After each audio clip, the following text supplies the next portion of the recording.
আজকে যেটা করব সেটা হচ্ছে একটা প্র্যাকটিস সেট, সেটা গ্রামারের উপরে। গ্রামার যত সেট নাম্বার 5 করব আমরা। আগে 4 পর্যন্ত করেছি, আজকে 5 নম্বর করব। প্রথমে যেটা আছে প্রপার ফর্ম অফ ভার্ব, দেখে নেই কি আছে।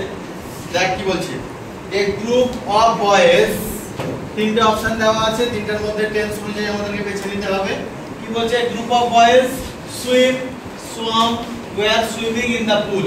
পুলে সাঁতার কাটছিল তারা, তাদের কাজটা তখন কন্টিনিউ চলছিল আগে, তাই তো? তাহলে কোনটা হবে? সুইমিং নাকি? ওয়্যার সুইমিং, তারা সাঁতার কাটছিল। A group of boys were swimming in the pool, পুলে সাঁতার কাটছিল। when, যখন, the wind, বাতাসটা যখন বইতে শুরু করেছিল, কি হবে? started. good. when the wind started, যখন বাতাসটা বইতে শুরু করেছিল, এবং সেটা কেমন ভাবে বইছিল? blow hard, blew hard না blowing hard? blowing hard, যখন সেটা দারুণ জোরে জোরে বইছিল। তাহলে হলো a group of boys were swimming in the pool when the wind started blowing hard. ছেলেরা যখন পুকুরে সাঁতার কাটছিল একটা পুলে, এবং সেই সময় জোরে জোরে বাতাস বইছিল, এটা বলে। ঠিক আছে, তাহলে প্রত্যেকটা সেন্স এভাবে হলো। এটা ওয়্যার সুইমিং চলে এলো, এবং এই জায়গায় স্টার্টেড, এটা পাস্ট টেন্স ইউজ করলাম, এবং ব্লোয়িং হার্ড এটার সঙ্গে এটা যদি পার্টিসিপল ইউজ করলাম আমরা। ঠিক আছে, নেক্সট আর্টিকেল এন্ড প্রিপজিশন খুব কমন জিনিস, এবং আমাদের ছোটখাটো জিনিসগুলো ভুল হয়ে যায়, ভালো করে ফোকাস করতে হবে। মনোজ দাস, মনোজ দাস তোরা এটা পড়েছিস ক্লাস 9 এ মনে হয়, 9 এ পড়ছিস তো? 9 এ মনোজ দাস, মনোজ দাসের কি আছে? ভোলা গান কথা ছিল না? হ্যাঁ, ভোলা গান পাশে ভুলে যেত সব কিছু। মনোজ দাস, আচ্ছা, Manoj Das is Indian. Vowel কি বসবে? An Indian, vowel an Indian বসে। Manoj Das is an Indian award-winning bilingual writer. Bilingual writer মানে কি? যারা দ্বিভাষিক, দুটো ভাষায় লিখতে পারে। তাহলে সে একজন bilingual writer ছিল, সে ইংরেজিতে লিখতো এবং উড়িয়াতে লিখতো। কি বলছে? Bilingual writer who writes, যে লিখতো, কিসে লিখতো? Odia and English। কি হবে? in ওড়িয়া and English, ইংরেজি এবং উড়িয়া ভাষায় লিখতেন। নেক্সট কি বলছে দেখ, নেক্সট বলছে he was written many novels, short stories, poems and articles, history and culture, history এবং কালচারের উপরে, এই সমস্ত বিষয়ের উপরে। on কোন বিষয়ের উপরে, কোন জিনিসের উপরে লেখা হয় on। ঠিক আছে, articles on history and culture, history এবং কালচারের উপরে তিনি লিখেছেন। নেক্সট who has directed, 3 নম্বর থাকে এখান থেকে। ভয়েস ন্যারেশন মাস্ট করতে থাকে, ভালো করে দেখে নে ভয়েসটা। চেঞ্জ দা ভয়েস, দেখ প্রথমে ভার্ব দিয়ে শুরু হচ্ছে, ক্লিনটা হচ্ছে আমাদের এখানে কি? ভার্ব। যদি ভার্ব দিয়ে শুরু হয় তাহলে সেটা কোন সেন্টেন্স? Imperative sentence. তাহলে লেট দিয়ে আমাদের একটা অবজেক্ট পেয়ে গেছি, তাহলে লেট দিয়ে করব আমরা। কি লিখবো? লেট ইওর লোক্যালিটি, এবার বি, লেটের সঙ্গে একটা বি আছে, এবার ক্লিনের 3 নম্বর form clean. Let your locality be clean, let দিয়ে করলাম, তারপর বি বসিয়ে দিলাম। এই সেন্টেন্সটা অ্যাকচুয়ালি আমরা বুঝতে পারছি না এটা রিকোয়েস্ট না অ্যাডভাইস না অর্ডার, তার জন্য আমরা লেট দিই। আর অ্যাকচুয়ালি যখন অবজেক্ট থাকবে এখানে বললে, তখন তোরা লেট দিয়ে ভয়েস চেঞ্জটা করবি। ঠিক আছে, এটা স্ট্যান্ডার্ড নিয়ম। বাইরে বলতে পারি যখন কিছু বোঝা যায় না, তখন বলতে পারিস ইউ আর আস্কড। কি বলতে পারিস? তোমাকে বলা হচ্ছে, ইউ আর asked to, কি লিখবো? clean your locality, এটা বলতে পারিস। বা ইউ আর ordered, সিম্পল সামান্য কিছু অর্ডারের মতো মনে হচ্ছে, তাই তো? You are ordered to clean your locality, এটা বলতে পারিস। বল দেবে না নাম্বার? হ্যাঁ, your locality should be clean, অবশ্যই হবে, এটা বলতে পারিস। অবশ্যই ভালো করে your locality, আমাদের এটা কাজ তো কি না, আমাদের এটা উচিত কি না? your locality should be clean, এটা হবে। অনেক রকম নিয়ম আছে, যেটাতে করবি সেটাতে হবে। তবে স্ট্যান্ডার্ড নিয়ম আমি বলবো, তোদেরকে রিকমেন্ড করব যে তোরা এটাতে করার চেষ্টা করবি। ঠিক আছে, নেক্সট কি আছে? 2 নম্বর দেখে নে, বলছে ন্যারেশন চেঞ্জ। কোন সেন্টেন্সে আছে বল আগে, সেন্টেন্স চিনতে হবে। ন্যারেশন করতে গেলে বারবার বলি, দুটো জিনিস ফোকাস করবি, একটা হচ্ছে রিপোর্টিং ভার্ব কোন টেন্সে আছে এবং রিপোর্টেড স্পিচ কোন সেন্টেন্সে আছে। এটা মে দিয়ে আছে, মে দিয়ে থাকলে কোন সেন্টেন্স অপটেটিভ, আর অপটেটিভে রিপোর্টিং ভার্ব হিসেবে কি বসবে আমাদের উইশ না হয় প্রে। তারা ভগবানের কাছে প্রে করি আর এই ক্ষেত্রে আমরা উইশ করব সাধারণ ক্ষেত্রে। তাহলে কি বসাবো মাই মাদার, বসিয়ে দে মাই মাদার। এবার বসিয়ে দে সেট টুর বদলে পাস্টে আছে সের জন্য বসিয়ে দিলাম উইশড, মাই মাদার উইশড। এবার মি বসিয়ে দে, এবার একটা কি বসাতে হয় কমা ইনভার্টেড তুলে, কমা ইনভার্টেড কমা তুলে দিয়ে দ্যাট উইশড মি দ্যাট। এবার এখানে দেখ সাবজেক্ট কোনটা ইওর ড্রিমস, তাই তো? হ্যাঁ, তাহলে ইওর বলতে কোন জনকে বোঝাচ্ছে দ্বিতীয় জন মি, তাহলে এখানে মি তো বসবে না, মি এর সাবজেক্টিভ কেস কি মাই, তাহলে মাই এবার কি পড়ে আছে ড্রিমস, মাই ড্রিমসটা হয়ে গেল এখানে সাবজেক্ট। এবার মে ছিল, মেটা কি হয়ে যাবে মাইট, না শুড নয়, মেটা কি হয়ে যাবে মাইট, মাইট ওটা লেটস দিয়ে, যেটা তুই বললি ওটা লেটাস দিয়ে থাকলে শুরু হয়, তাহলে মাই ড্রিম মাইট।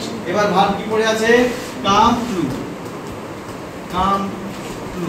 আরেকটা জিনিস বলে দেই যে এখানে মডেল ভার্বের পর সব সময় ভার্বের কত নম্বর ফর্ম বসে 1 নম্বর, এটা প্রপার ফর্ম ভার্বে পেয়ে যাবে।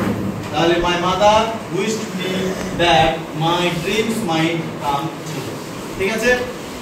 এটা অপটেটিভ সেন্টেন্স হলো, কোন সেন্টেন্সে অপটেটিভ সেন্টেন্স। আগে সেন্টেন্স আইডেন্টিফাই করতে হবে এবং ভার্ব আইডেন্টিফাই করতে হবে, এই দুটো জিনিস, তাহলে হয়ে যাবে। Okay, let's do the next one. Doctor Manoj Ghosh is a renowned headmaster. Renowned এই ওয়ার্ডটা জেনে রাখ, renowned মানে হচ্ছে ফেমাস, আর একটা আছে এমিনেন্ট, আর একটা বলতে হয় ওয়েল নোন, প্রসিদ্ধ, একই ওয়ার্ড, ঠিক আছে? তিনটা একই ওয়ার্ড।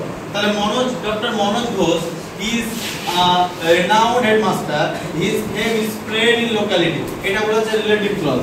রিলেটিভ ক্লজের আরেকটা নাম হচ্ছে কি ক্লজ? অ্যাডজেক্টিভ ক্লজ, আমরা বলেছিলাম। আর নাউন ক্লজের আরেকটা নাম কি? Nominal clause, nominal clause. তাহলে এবার আমাকে রিলেটিভ ক্লজ দে। রিলেটিভ ক্লজ কোন দিয়ে যুক্ত হয়? হু দিয়ে যুক্ত হয়, হট দিয়ে যুক্ত হয়, ঠিক আছে? হুইজ দিয়ে যুক্ত হয়, দ্যাট দিয়ে যুক্ত হয়, হোম দিয়ে যুক্ত হয়, হুজ দিয়ে যুক্ত হয়, এই সমস্ত কিছু দিয়ে যুক্ত হয়। তাহলে এবার দেখ কমপ্লেক্সে doctor Manoj Ghosh is a renowned headmaster. Doctor Manoj Ghosh একজন খুব প্রসিদ্ধ নামকরা হেডমাস্টার। হিজ ফেম, তার খ্যাতিটা ছড়িয়ে পড়েছিল পুরো এলাকাতে। তাহলে তার কোনটা দিয়ে যুক্ত হতে পারে বল এখানে? হু দিয়ে কি করে হয়? হুটা এখানে হিজ বলতে এখানে হু মানে এখানে যদি হি দিয়ে থাকতো তাহলে হু করতাম। হ্যাঁ, গুড। এখানে হিজ বলেছে, হিজ থাকলে কি হয়ে যাবে হুজ। আর যদি হি দিয়ে থাকতো, ঠিক আছে, তাহলে হি এর জায়গায় কি বসিয়ে দিতাম? হু বসিয়ে দিতাম। হিজ মানে তার, তার বলতে হুজ যাহার, তাহলে এটা বলতে হবে। তাহলে কি লিখবো আমরা? প্রথম বাক্য যা আছে তাই লিখে দিলাম। Doctor Manoj Ghosh is a renowned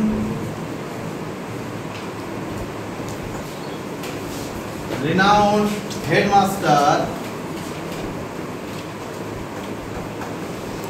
এবার এখানে হিজ জায়গায় বসিলাম হুজ মানে যার, ফেম মানে খ্যাতি, এটা এখানে ফেম, ফেমাস মানে বিখ্যাত। এখানে আরেকটা ওয়ার্ড হতে পারে, সেটা হতে পারে ফেম, ফেমাস। ফেম কি বলেছে? স্প্রেড in locality,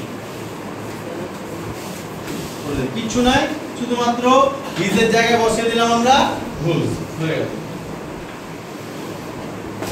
আমরা আবার যদি এটা ধরো হু কোথায় বলেছে, আমি যদি বলতাম রবীন্দ্রনাথ ঠাকুর was a great poet, full stop, he wrote Gitanjali, তখন আমরা কি বলতাম? হু wrote গীতাঞ্জলি, তাহলে হু বসিয়ে দিলাম, ঠিক আছে? এখানে হিজ মানে তার, তার বলতে এখানে পসেসিভ আসছে, তার জন্য আমাকে এখানে পসেসিভটা নিয়ে আসতে হবে। হুজটা হচ্ছে পসেসিভ, হ্যাঁ, যাহা করে নে। নেক্সট 3 নম্বর থাকে, খুবই সহজ জিনিস, মাধ্যমিকে 3 নম্বর থাকে। 3 নম্বর হাতের মুঠোয় করতে হবে, একদম সহজ, এবং সেটা অনেক আগে থেকে করা হয়ে গেছে। সেটা হচ্ছে ফ্রেজাল ভার্ব। দেখ অপশনগুলো সবসময় কোন টেন্সে থাকবে? আমি বলেছি প্রেজেন্ট টেন্সে থাকবে, কিন্তু তোদেরকে করতে হবে এটা টেন্স অনুযায়ী চেঞ্জ করতে হবে, ঠিক আছে? যেটা বলে দেয় তোদের, এটা রিপ্লেস আন্ডারলাইন ওয়ার্ড। আচ্ছা, এক নম্বর বলছে আওয়ার ট্যুর ওয়াজ পোস্টপন্ড করা হয়েছিল। এখানে আওয়ার ট্যুর ওয়াজ পোস্টপন্ড, এখানে কিন্তু অবজেক্টটা উজ্জ্ব আছে, তাই তো কি না? এটা হচ্ছে প্যাসিভ সেন্স। আমাদের ট্যুরটা পোস্টপন্ড নিজে নিজে হয় না, ট্যুরটা পোস্টপন্ড কারো দ্বারা হয়। এটা ইনঅ্যানিমেট অবজেক্ট, এটা একটা প্রাণ নয়, জড় বস্তু। এই ট্যুরটা পোস্টপন্ড করা হয়েছিল বাই দ্য অথরিটি, হতে পারে কর্তৃপক্ষের দ্বারা, by the school, by the college, by the যে কোনো জায়গা থেকে, ঠিক আছে? তাহলে পোস্টপন্ড মানে যে স্টপ হয়ে যাওয়া, বন্ধ হয়ে যাওয়া। তাহলে ওয়াজ এর সঙ্গে প্যাসিভ ভয়েস যখন আসে, এখানে প্যাসিভ সেন্স যখন আসে, তখন কত নম্বর ফর্ম বসে? V3। এটা মাথায় রাখবি সব সময়। ওয়াজ এর থাকলে আমি শর্টকাটে বলে রেখেছি V3 ইউজ হবে, কিন্তু সব ক্ষেত্রে নয়, ম্যাক্সিমাম ক্ষেত্রে হয়। তাহলে প্যাসিভ সেন্সে আমাদের সবসময় কিন্তু V3 ইউজ করতে হয়। তাহলে কোনটা হবে এখানের মধ্যে? Put off. তাহলে পুট তিনটে একই কিনা? তাহলে পুট তার সঙ্গে O double F, off. Put off মানে স্থগিত হয়ে যাওয়া, পোস্টপোন মানে স্থগিত হয়ে যাওয়া, বন্ধ হয়ে যাওয়া, থেমে থাকা কিছুক্ষণের জন্য, put off. Next one, smoking affects. দেখ দুটো কথা হয়, একটা অ্যাফেক্টস হয় আর একটা হয় ইফেক্ট। ইফেক্ট মানে হচ্ছে ফল, রেজাল্ট,